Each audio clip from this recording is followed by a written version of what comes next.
विदुर जी साक्षात धर्मराज के अवतार हैं, धर्मराज ही हैं, और धर्मराज ने विदुर के रूप में अवतार लिया। एक बार एक राज्य में चोरी हुई, 4 चोरों ने चोरी की,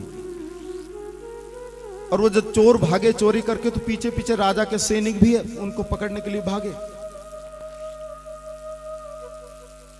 तो भागते भागते एक आश्रम दिखा, तो उस आश्रम में वो चारों चोर प्रवेश कर गए। वो आश्रम मांडव ऋषि का आश्रम था। ध्यान से सुनना, मांडव ऋषि का आश्रम था। अब वो 4 तो चोर चले गए आश्रम में, और एक मांडव ऋषि बैठे हुए थे, भगवान का भजन कर रहे थे, तो 5 हो गए। सैनिक जब आए तो उसी आश्रम में सैनिकों ने प्रवेश किया, वो 5 को पकड़ लिया। अब वो मांडव ऋषि कह रहे हैं कि भैया मैं वो नहीं हूं, चोर नहीं हूं, आप इनको ले जाइए, मैं तो यहीं रहता हूं, ये मेरा आश्रम है। लेकिन सैनिकों ने एक नहीं सुनी, और उन चोरों के साथ उन चोरों ने भी कह दिया कि नहीं नहीं, ये भी हमारे साथ वाला ही है।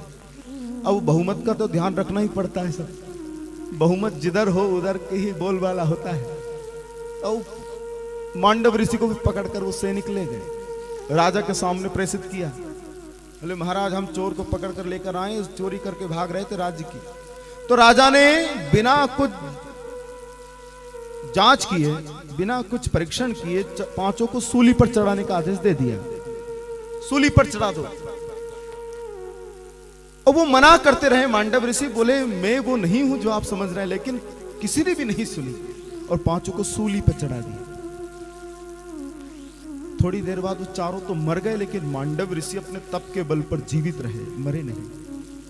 बहुत देर बाद कुछ सैनिक दौड़कर राजा के पास में गए, बोले महाराज सब मर गए, वो एक नहीं मर रहा है। तो राजा बड़ा दुखी हुआ, वो वहीं आया, उतारा गया सूली से मांडव ऋषि को। बोले महाराज हमसे तो बड़ा अपराध हो गया, आप हमें क्षमा करें, हमने अनजाने में आपको सूली पर चढ़ा दिया। तो मांडव ऋषि ने कहा नहीं नहीं राजन, अपराध तुम्हारा नहीं है। अब तो मुझे इस बात का पता लगाना है कि आखिरकार मुझे सूली पर क्यों चढ़ना पड़ा, मेरा अपराध क्या था। मैंने जब से मैं जानने लगा हूं, होश संभाला है, तब से कोई गलत कर्म नहीं किया, फिर मुझे सूली क्यों मिली। बोले इस बात का तो उत्तर हमारे पास नहीं है महाराज। राजा ने कहा तो मैं तुमसे पूछ भी नहीं रहा हूं, अब तो मैं धर्मराज के ही पास में जाऊंगा, उनसे ही पूछूंगा कि मुझे सूली क्यों मिली।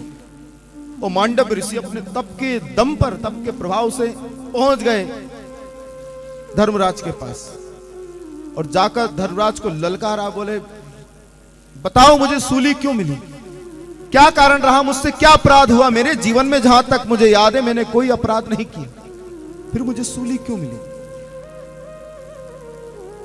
पूरा बही खाता निकाला गया मांडव ऋषि का।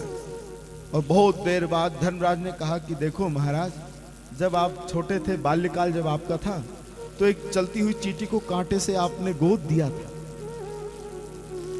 और वो वहीं मर गई वो चींटी, बस इसी के कारण आपको सूली मिली है।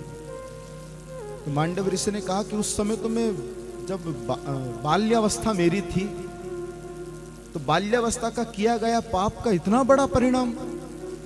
अरे धर्मराज, मुझे लगता है कि तुम धर्म का न्याय नहीं कर सकते, तुम्हें न्याय करना नहीं आता, इसलिए जाओ, मेरा श्राप है, तुम भी अब धराधाम पर पहुंचो, इस पथ को छोड़ो। श्राप दे दिया। तो वही धर्मराज मांडव ऋषि के श्राप से विदुर के रूप में प्रकट होते हैं, वही विदुर जी।